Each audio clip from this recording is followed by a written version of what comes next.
सका मारा राम तुलसी कहे इस जीव को बस तीनों ठाम विसरा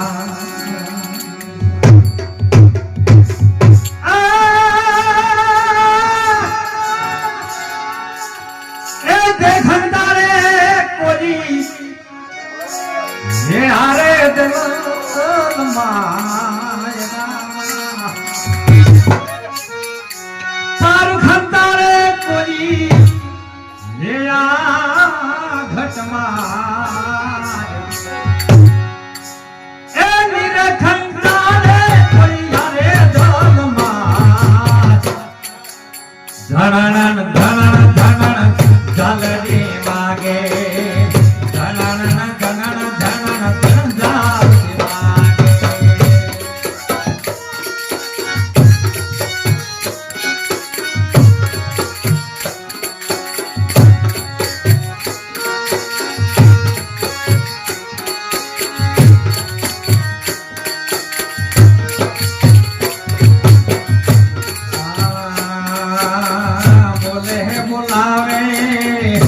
भगत बोले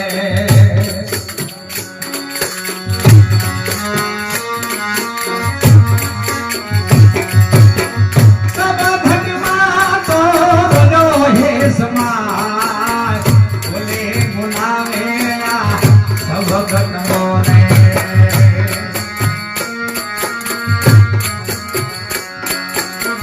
सब भगवान तो बोलो हे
not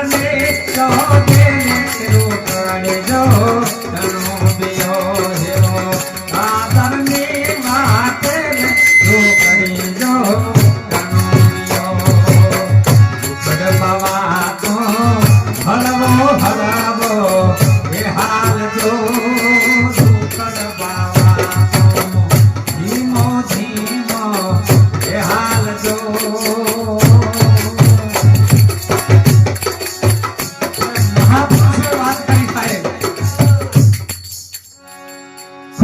વાત વાણીની અંદર કીધું બોલે બોલાવે ને સબ ઘટમાં તો બોલવા વાળો છે કયો ને કેવી રીતનો બોલ્યો છે એને કોઈ દાડો ઓળખ્યો આપણે હે નહીતર ગઈ ગઈ ગાંડો ભરો નાખલા જોડો હજળ ભેદ જો વાણીનો હવાર નો સમજો ધણ હજળ ના હજળ એટલે વાણીનો સાર જો ન ગોતો ને તો ઓધી આપણામાં ભજન કાચું થાય બોલે બોલાવે છે સબ ઘટમાં બોલી રહ્યો છે સબ ઘટમાં રહ્યો છે સમાય જો જોઉં તો થઈ જાય એવો હે પાણી તેરા રંગ કેસા જેવું મિલાવન જેવા આકારમાં ભરે એવું પાણી થાય અને પાણી જેવો છે કબીર સાહેબે સાખીમાં પ્રમાણ આપ્યું સાહેબ કે આ વાત છે ને એ સમજવા માટે ગુરુની દ્રષ્ટિ જોવે બાપુ અને ગુરુ મહારાજ આપણો દ્રષ્ટિ આપે છે હે કબીર કુવા હે પનહારી અનેક બર્તન સબ ન્યારે ભયે પણ પાણી સબમાં બસ એ પાણી કરી પેદાશ કરી જળથી જુગતી રચાઈ એ સાહેબને આપણે કેમ કરી સોડા જો તન મન ધન કુરબાની તમે પીવો ને રામરસ જાણી અને મીરાબાઈએ ઝેર જોણીને પીધો ભજન એવું કહે છે ને ઝેર તો પીધા છે એ જાણી જાણી એ મેવાડા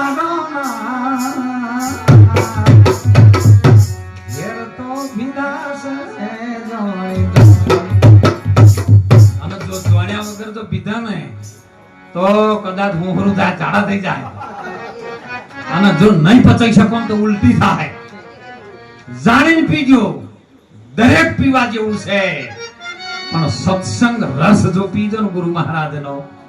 અને ભૂલે ચૂકે જો પીજો ને તો પાનભાઈ પાસે ધડ માથે શીશ ન રહે આ ખેલ ખોડાની ધાર એ પાનભાઈ એમાં તમે તમારો શીશ ઉતારો અને પછી રમાડો 52 નહીં બાર આ 52 તત્વથી જે દેહ બન્યો છે ને એમાં 53 માં ચલાવવા વાળો જોકર બહાર છે હે બાર કહું તો હે નહીં और अंदर कहूं तो गाली जैसा है वैसा ही समझे कहे कबीर विचारी મોય બહાર કતોય ના આવે ને અંદર કતોય ના આવે એવો અને એની ઓળખાણ આવા સંતો જોડે જોન તો ખબર પડે હો વિચારજો ખૂબ જીવન ટૂંકું છે સાહેબ 50 50 60 વર્ષ આપણને થઈ જશે આપણા મને 60 વર્ષ છે ને આપણે મોટા છે ના જીવનમાંથી 60 જ્યાં ઘણા બર્થડે નહીં ઉજવતા એ અમારો દીકરો 25 વર્ષનો છે 25 વર્ષ ઓછો છે એમ વિચાર અને એ મહાપુરુષોની વાત કઈક જીવનમાં ઉતારજો સાહેબ ખૂબ આવા સંતોના સપોર્ટમાં રહેજો આવી ધર્મની જગ્યા હોય ને હાથ લંબાવજો સાહેબ તોરલે કીધું મરું પણ માગું નહીં તન કરે કાજ પણ પરમારથને કારણે મને માગતા ન આવે કઈ ગુરુ મહારાજની આવી સત્રસાયા હોય આવી ધર્મની જગ્યા હોય ને એમાં આ સંતો તમારા ઘરે પહેલા ભિક્ષા લેવા આવતા હતા સવાર વહેલા પ્રભાત ફેરીમાં અલગ નિરંજન જગાવે ચપટી આટો લઈને દિવસની અંદર એમના આશ્રમની અંદર રોટલા બનાવે કૂતરાને નાખે સાધુ સંતોને જમાડે કેમ ખબર છે આપણે કોઈ દાડે વિચાર્યું કે કેમ આવતા હતા અત્યારે બધું નીકળી ગયું આપવાનું છે હે તમારા ઘેરથી તમે ન કરી શકો ને એ સાધુ વહેલા એ લઈ જાય લાવો ચપટી આટો લાવો તમારા ઘરની અંદર હાલતા ચાલતા કઈ બોલતા ચાલતા કોઈ મન દુખાણું હોય પાપ થયું હોય ને તો ચપટી આટો સાધુને લાવો ને એ કરીને તો હરિહર બીજાને કરાવે ને તો તમને પાપમાંથી મુક્ત કરાય અને પુણ્યના માર્ગમાં લઈ જાય અને એ પણ તરી જાય એવી ઝૂંપડીઓ હતી અત્યારે આવા આશ્રમની જગ્યાઓ છે સાહેબ હાલ સમય આવ્યો પરિવર્તન થાય અને એવી આશ્રમની જગ્યાની અંદર કંઈક સારું કરવા માટે હાથ લંબાવજો ગુરુને તમે શું આપી શકો એમ ગુરુ કોઈ દાડો કોઈનું લે નહીં સદગુરુ સમો કોઈ દાતા નહીં આખું જગત છે મંગણહાર રાજા રૈયત ને બાદશાહ સબ ખડા ગુરુને ગુરુના દ્વારે બધા ઊભા છે હાથ પછાડી એટલે ગુરુનું છે ને ગુરુના ચરણમાં સમર્પિત કરજો સાહેબ જીવન જોબન રાજ ધન કે અવિચળ નહીં રહે કોઈ, એક ઘડી જો ચાલે સંતોના સંગ બધો જીવનનો ફળ. જો આપણા જીવનનું કોઈ ફળ પ્રાપ્ત કરવું હોય તો હવે ધર્મની જગ્યામાં આવા સંતો પાસે જજો અને ત્યાં જઈને સાહેબ હાથ જોડીને વિનંતી કરશો તો સંત તો દયાળુ હોય, હે કરુણાનો સાગર છે, પ્રેમ ભર્યું એનો દિલ છે અને એની અંદર તમને સમાવેશ કરીને તમને આનંદ કરાવે. એટલે વિશેષ ન કહેતા આજનો ગુરુ મહિમાનો જે બાલકનાથ બાપજીના સાનિધ્યમાં એમની સત્ર સહાયમાં આપણને ભજનનો અવસરનો મોકો મળ્યો છે.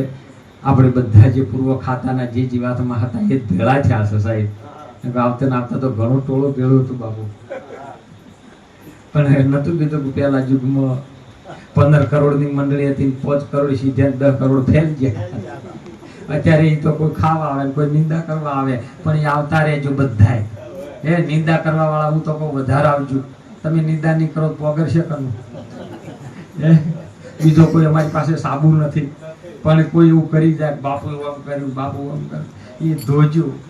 તો કઈક જીવનમાં ઉજળું થાય ને થાય. એટલે બધા ગુરુના શરણમાં રહી આપણે બધા સાથે રહીને ભજન કરશું અને જીવનનો ઉદ્ધાર કરશું. એટલે